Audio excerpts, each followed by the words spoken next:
Naglandfall na sa Santa Ana, Cagayan ang bagyong Marce. Kabayan, madaling araw po ngayong Lunes, pumasok ng Philippine Area of Responsibility kapamilya na nanatiling napakapiligroso po ng kondisyon dyan sa hilagang bahagi ng Cagayan, Apayao at Ilocos Norte dahil nakataas po ang Tropical Cyclone Wind Signal number 4 sa hilagang bahagi ng Cagayan kasama ang Babuyan Islands at hilagang bahagi ng mga probinsya ng Apayao at... Sa mga nagdaang mga bagyo sa ating probinsya ngayong taon, nagsagawa ng donation drive si board member Kyle Mariah Chelsea Bulutkonan. Shout out po ni Rialin Patindol dagatoy Barokbok. Agyam-yaman kami ti tulong kin Ma'am Kyle Bulot kin dagitoy dadumang gidonate dagitoy materialis tano lang may kami mananda toy balay mi apo ta may sanak na wash out ti balay mi apo. Siyak ti maysa dagiti nasalanta ti bagyong napakarwan iti pagtaengan na ket agyam-yamanak iti dadaray iti tulong naggapo kini Ma'am Kyle ken kadagiti staff na nga may timulong nagitulod kadagiti kasapulan iti maysa kas kanyak nga maysa nga kasapulan iti panlakadadal iti pagtaengan. Siyak ni Elizabeth Andres iti Barangay Barukbuk, Santa Marcela, Apayao. May sanak apo nga na was out iti balay na iti daytoy nga barangay. Dakil apo iti pagyamanak iti ni Ma'am Kyle ken dagiti kakadwana nga nagtipon-tipon kada iti programa da nga inted nga tulong kada kami. Nakalikom ng kabuang donasyon na umabot sa 358,544 pesos and 77 centavos at 318 pieces ng yero at 520 sacks ng bigas mula sa mga donors. Sa pamamagitan ng kanyang BM Kyle Bulot Facebook page ay tumugon siya sa mga humingi ng tulong dulot ng sakuna ng bagyong Marce. Pinuntahan niya mismo ang mga kabahayan at pamilyang malubhang naapektuhan ng bagyo.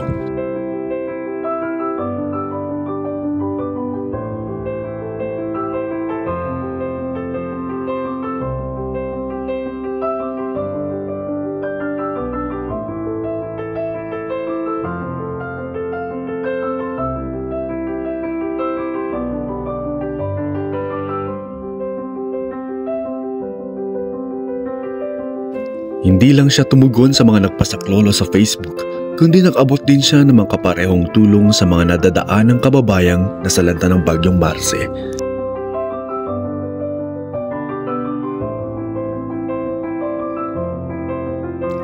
November 9, 2024 nang ilunsad ni BM Kyle ang Rebuild Hope for Apayao Donation Drive na naglalayong makalikom ng tulong mula sa mga may pusong may habag sa kapwa na biktima ng bagyo sa pamamagitan ng pag-abot ng cash and in-kind donations.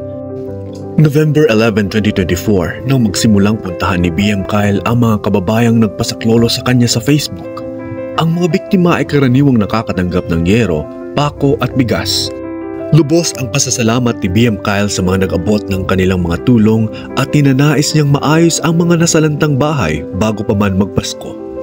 Personal na inassess ng bukal ang mga nasalanta kasama sina Engineer Wenz Natalie Cagat Alferez pagdating sa sukat ng bubong para sa tamang bilang ng yerong kakailanganin ng bahay. Paano mo si Doc dito? Matulungan naman. Katuwang ang Provincial Health Office, ang donation drive ay nagabot din ng mga vitamins, dental kits at water purifying jugs ng project ng H2O sa mga kabahayan.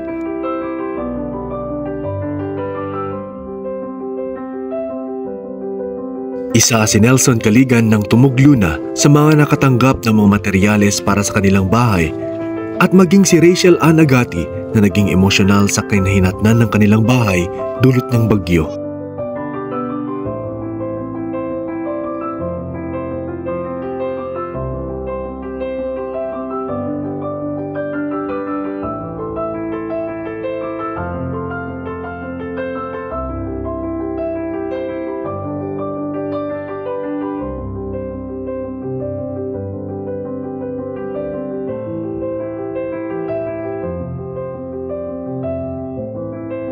Nakatanggap din ng mga home recovery materials ang mga pamilya ni na Elizabeth Andres, Joker Mabini, Roldan Sabanal, Bonnie Guillermo, Gideon Navora, Jomar Navora, Mr. Garcia at Marlon Pascual na pawang mga residente ng Barokbok at San Mariano, Santa Marcela.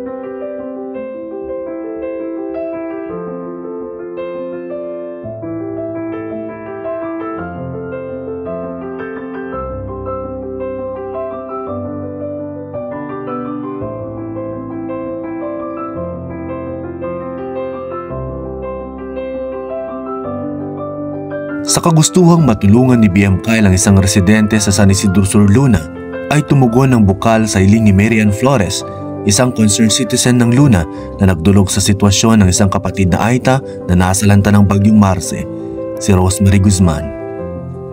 Si Rosemary ay mag-isa nang tumatayong ama at ina sa kanilang 4 na supling ng kanyang yumaong asawa noong pandemya dahil sa depresyon. Dito kasalukuyang naninirahan ng mag-iina sa di kalayuan sa highway sa paanan ng kabundukan. Sa kasamaang palad, napatigil sa pag-aaral ang panganay na anak ni Rosemary dahil sa hirap ng kanilang kalagayan. At mas lalong tumindi ang kanilang pinagdadaanan nang sumalanta ang bagyong Marce sa probinsya. 4 ang anak ni Rosemary at 2 dito ay nagtungo sa bundok para kumuha ng mga kuhol na kanilang uulamin sa pananghalian. Sa halo-halong emosyon ay hindi namalayan ni Engineer Wenz na hubarin ang suot na tsinelas at ibinigay sa isa sa mga bata. Mas naging emosyonal ang engineer dahil sa kagustuhang mag-aral ang panganay na anak ni Rosemary.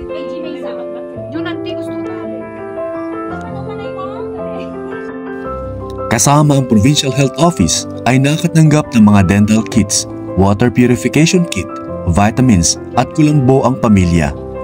Bukod sa mga yero, pako at bigas, nag-abot din ng tulong pinansyal si BM Kyle kay Rosemary.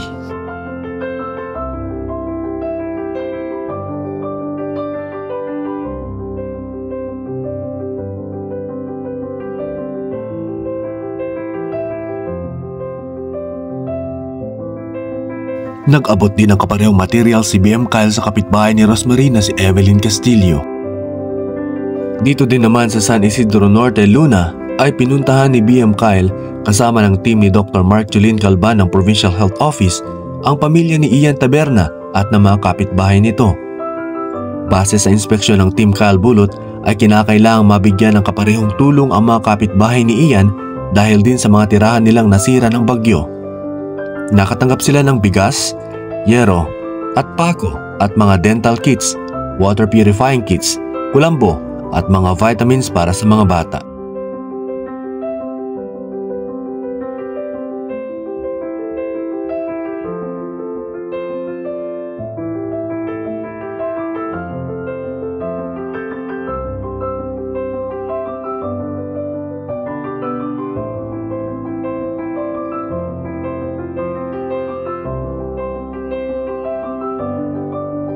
Si Edward Alvier naman ay idinulog ng kanyang anak kay BM Kyle ang sitwasyon ng kanilang bahay.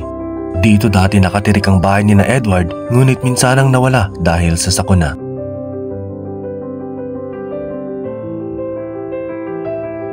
Nakatanggap din ng yero, pako at bigas si Edward at namigay din ng mga bigas si BM Kyle sa mga kapitbahay nito na nooy lumapit na sa kanya.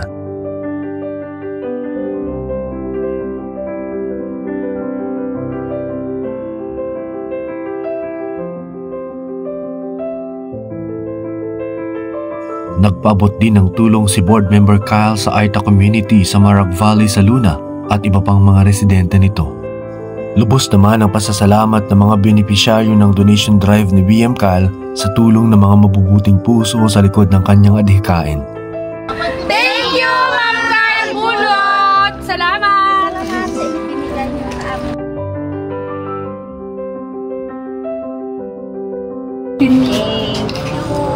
Thank you very much. Thank you.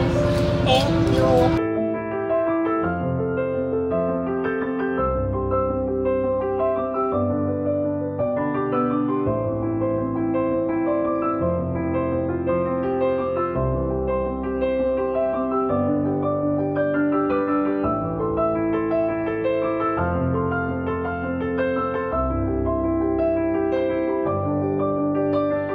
Habang nagpapatuloy si Board Member Kyle sa kanyang donation drive sa San Jose, Luna, ay sinamahan ito ng Sangguniang Bayan member ng Pudtol na si SB member Ricky Lawat.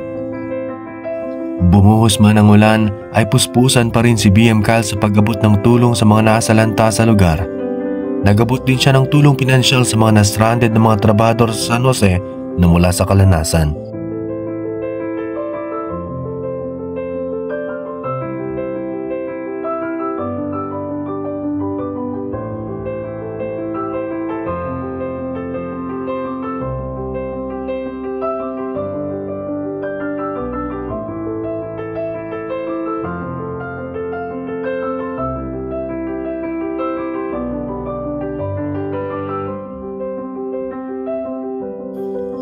Pagkatapos sa San Jose ay pinuntahan agad ng drive ang Santa Lina sa Luna. Mahirap man at masikip ang mga eskinita, ay pilit pinuntahan ng team para makita mismo ni BM Kyle ang kalagayan ng mga naroon. Bilang mga naninirahan sa tuktok ng bundok ay bakas sa mga itsura ng kabahayan na malubha ang dinanas dahil sa bagyong Marce. Nagtungo ang Team Kyle kasama si SB Lawat sa kabahayan sa tapat ng Apayao Science High School at nagabot ng home recovery materials sa kanila.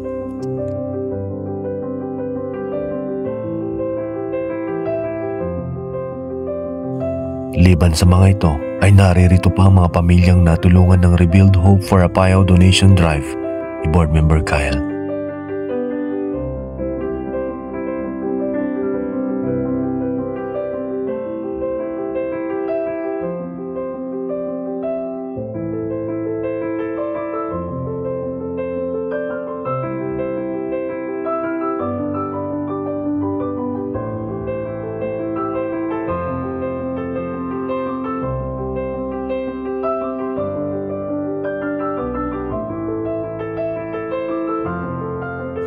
November 16, 2024, noong nagpasya si BM Kyle Bulot na isara ang pagtanggap ng donasyon sa kanyang donation drive para iabot sa mga nasalanta ng bagyong Marce sa probinsya ng Apayao.